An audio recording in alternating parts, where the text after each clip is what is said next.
Hello and welcome to the ActiveCampaign Product Updates webinar. I am Tim. I'm the customer evangelist here at ActiveCampaign. I'm your host for today. This is the ActiveCampaign Product Updates webinar. It's a monthly webinar we host every month that covers the latest product updates that ActiveCampaign has released in the previous month. So in this case, that will cover September. Thank you so much for being here. If this is your first time, welcome. If you've been here before, welcome back. We are going to cover all sorts of exciting updates today across e-commerce. We're going to dive into CX apps. We're going to hit reports, pages, some campaigns, and also the Outlook add-in. If you have any questions at any point during the demos, please drop your questions into the chat and I will answer them. If you have questions at the end, we will have a dedicated question and answer session at the end of the product demos so we can answer your questions then as well. Let's dive in to some demos. Let's talk about the Ecommerce Dashboard.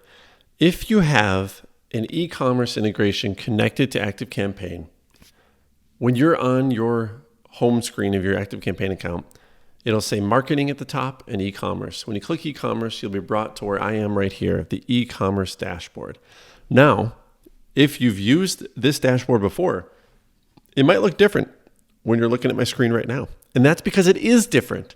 That's what we're going to talk about today. We've completely revamped the e-commerce dashboard to be, I'm going to go ahead and say 10 times more useful. That is my own personal opinion. So what is different here? Well, let's take a quick look. We got customer journey. We got e-commerce performance. And we got ActiveCampaign content. So with customer journey, we're going to have a view of where shoppers are for each stage in the customer journey in a given time period. You'll see the various customer journey stages like awareness, intent, purchase, loyalty, various metrics related to the performance of your store that will show on this dashboard: the average open rate, average click rate, total marketing revenue, cart abandonment rate, conversion rate, repeat purchase rate, marketing revenue over time.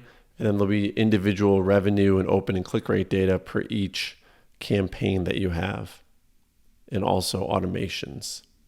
And you can select all sorts of time periods here. Today, yesterday, this week, this month, last 7 days, 14, 30, 90 days. So this dashboard will now provide you an even better overview of the performance of your e-commerce store and how it relates to the customer journey. All right, let's talk about WooCommerce, the WooCommerce integration with ActiveCampaign. If you have an address in your WooCommerce store, which you will, you'll have your store address, and you connect WooCommerce to ActiveCampaign, that address, that store address from your WooCommerce store will automatically sync into ActiveCampaign as an address in the system that can then be used to send campaigns with. If you need to send campaigns or emails from ActiveCampaign through automations or anywhere, you have to have at least one address on file in your ActiveCampaign account. That's a legal thing with sending emails in general. But normally you have to set that up yourself. Now, when you connect WooCommerce to ActiveCampaign, the address from your WooCommerce store is automatically synced over, here you go, as an address in ActiveCampaign. You're ready to go. Now you don't have to manually set up the address in ActiveCampaign yourself. It's already there. It's got all the right information because it came from your WooCommerce store. This is cool, isn't it? All right, let's talk about the abandoned cart block in an email. So if you have an automation, I got an automation right here. This automation's purpose is to recover abandoned carts. So the whole idea here is it's triggered when a contact abandons a cart from my e-commerce store, and then assuming they haven't recovered the cart within a day, I send them an email to remind them about their abandoned cart. We now have updated the block in the email to track all links, including any product listing links and the return to cart button link. Let's take a look at this. So I'm in my automation. I'm going to head over to my email and I'm going to edit that email. So in this email, I have the abandoned cart block that I've mentioned. It's right here. It only shows that the recipient has abandoned cart data in the email. So in that automation, it'll show. So this email has a link each product. These are just an example here, but it'll be populated when the email is actually sent. It has links to the different products that the customer abandoned. And then it also has a return to checkout button that takes you back to the cart on the store. Those links weren't previously tracked if you had link tracking turned on for this email. Now they will be. And when I say link tracking, I'm talking about on the last screen here when you're building a campaign. At the very bottom, we have link tracking. Track when a contact clicks a link in your email. This provides reporting. That's what this is for. So after the email is sent, or as the automation sends emails throughout its life cycle, you can go to reporting and see how the links are performing, what links people are clicking. So now that I have link tracking on for this email, you can see it says on, those product listing links within the abandoned cart block and the return to checkout link will be tracked in the reports for this campaign. This is a big deal in my opinion, because now you can see if people are actually going back to their cart, what products they're going back to, and you can get more insight into whether or not this part of your life cycle marketing is working. Okay, let's talk about automation triggers. So as you may already know, ActiveCampaign automations have a wide variety of triggers that can get the automation started, all across different categories. Well, recently we've been expanding our CX apps. These are the integrations that integrate with ActiveCampaign. We've been expanding the triggers available from CX apps. And to help differentiate and help you find those apps and the triggers that come from those apps, we've modified this trigger modal. This is what you see. So if you're in ActiveCampaign and you're in an automation and you hit add a new trigger, you see the selected trigger modal that appears. Well, on the left, all those categories, we have apps now. So as you can see, I have Calendly connected and Google Sheets. So my automations now have triggers available from Calendly and Google Sheets. So when I click either one of those apps, on the right, I see the triggers available from those apps. So this makes it even easier if you have a couple integrations connected to ActiveCampaign. This makes it even easier for you to find the triggers you need when you're creating automations. Okay, let's talk about CX apps and the App Studio. If you are unfamiliar with the term CX apps are all the different apps that you can now build on top of the ActiveCampaign platform.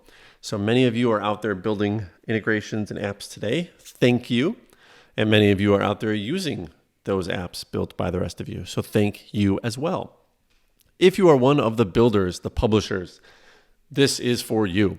So in App Studio, which is the tool in ActiveCampaign you use to build CX apps, when you are building an app, so here I am in my App Studio, here's my apps. If I go to my example app here, test app, and I go to the latest version of that app, you can make multiple versions, of course. You can start with version 1 and keep building. When I have my so down here I have my actual configuration code. What we're going to talk about today is you can now call ActiveCampaign API calls from the CX app configuration. This allows you to build deeper native integrations with data models that our API already supports, like accounts, deals, tasks, orders. So now you can solve more use cases, the use cases that none of us maybe have thought of yet, and you did, so thank you. So if we look down here, it is in the pipe section. You can see this example. It's calling the create tags API call from the ActiveCampaign API. So if this is starting to spur ideas for you and the wheels are turning, awesome. Let's see what you can create. We're really excited to see what kind of capabilities this unlocks for you. Okay, let's talk about the ActiveCampaign Zendesk integration. This is an existing integration in our CX apps where you can get Zendesk information onto your ActiveCampaign contact profiles. Basically, you can see what tickets they are a part of, and you can easily get that information. You can also act on that information with automations. Today, though, we're going to talk about a new feature on the contact profile. We now are bringing in the ticket URL. So the Zendesk ticket URL is now brought in. It's available on the contact profile, and it's also available to personalize within emails. It's available on the contact profile in that Zendesk box on the profile. You can see it says link. You can click that and go out to the Zendesk ticket. And even cooler, it's available as a personalization tag when you are sending emails and campaigns to that contact. So you can further personalize that email with Zendesk information, including the actual URL to the ticket. This could be useful if you're following up with contacts about their ticket or things like that. You can direct them directly to the ticket URL. Let's talk about custom reports. Custom reports is an advanced reporting feature available on the enterprise plans. And when I say advanced, it's really flexibility is what it offers. You can pretty much report on anything and create whatever visualization or report layout you wish. A lot of expanded capabilities there. What we've added this month to our custom reports is the month name dimension.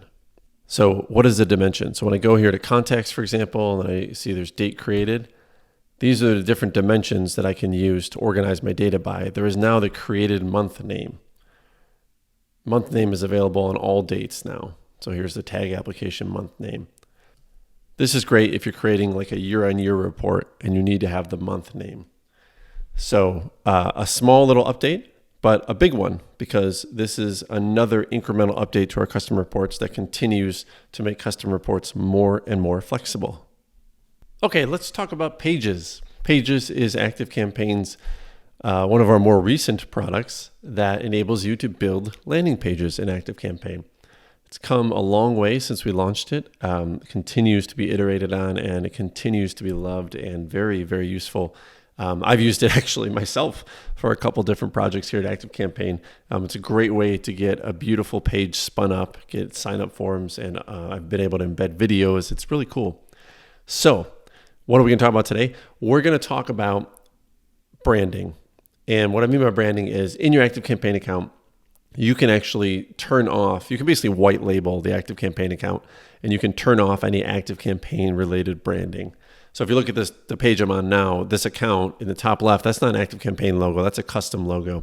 This account has branding turned off. This is most commonly used by our partners and agencies who resell our software as a white label solution. They might call it their own thing, and they turn off all the ActiveCampaign branding. What we've done today is for situations where you have branding turned off, you now will see a different domain that the landing pages created by Pages are hosted on. So previously, they were hosted on a domain that had the term AC-page in it, and that can kind of be construed as ActiveCampaign branding. But now, let's look at this example landing page I have. So now the domain is .lp.page. So when you customize this URL, the domain is whatever your domain is, .lp.page, and you can customize the URL after the domain. This is great now because if you are one of those resellers or folks that are white labeling our software, you don't have to worry about the domain that the landing pages are hosted on having anything that could be seen as ActiveCampaign branding. All right, let's talk about campaigns. So campaigns are the emails you can use in ActiveCampaign to send out to your mailing list. And when you want to send out a new campaign, you often want to send a test version of it to yourself or to a few coworkers or other folks that need to see it to make sure that it looks the way and functions the way you're expecting it to before you send it out to your entire list of customers. So ActiveCampaign for a long time has provided a way to do this. Down at the bottom here, this is the final page of the campaign sending process called the summary, where you kind of review all the information. And at the bottom there is the ability to send a test email. So you can throw in your email address and hit send test. Previously, you could only do this. You could only send the test email to one email address. That was a problem. Many of you told us this. It was a problem because you needed to send it to yourself, to someone else, a couple different people who need to approve it or get a second set of eyes on it. Always a good idea. Well, we listened. We've now expanded the capability up to 5 email addresses at a time. So this test email you can now send for this campaign to up to 5 separate email addresses. You can just simply separate them by a comma, and then you hit send test. and that's it. So this is super useful now because, again, you can, without having to one by one keep coming back here and send these test emails, you can send it at once to up to 5 different people. Okay, let's talk about the Outlook add-in. ActiveCampaign has had for a bit now a Microsoft Outlook add-in. This is an Outlook plugin basically that you can plug into your Outlook, either on the web or on the desktop. And you can start to view ActiveCampaign information about your contacts. So any information you have stored in ActiveCampaign about contacts in your Outlook inbox, you can now see in Outlook. And you can also add information. Today, we're going to talk about 2 new pieces of information that you can add and view. The first is tags. So in the add-in on the right, you can now see any tags. There's none on this contact. You can add tags to a contact using the easy search box. Then you can see the tag is now applied to that contact. So you can choose from all the tags that are available for contacts. So this is super useful. Again, we're trying to make it easy here that everything that's in ActiveCampaign you can see in Outlook without having to leave Outlook if you don't want to. Also lists. So you can now add a contact to a list from within Outlook. You can again use the search box, search for the list that you want to add the contact to, and boom, they are added. And then of course you can view all the lists that a contact is on from Outlook. This past month, we've made over 15 performance improvements to our platform throughout all areas of the platform and all different products that we offer. Every month, we are constantly not only innovating with new ideas, but we're constantly improving the existing ideas and iterating on what we already have. This month, we have performance improvements across automations, various integrations like BigCommerce, WooCommerce, and Salesforce, campaigns, our chatbot automations, SMS, and our segmentation engine itself. Innovation is a key priority for us, but also that iterating everything always. It's one of our company values. So we're always looking at what we already have and how to continually improve it and make it even better for you.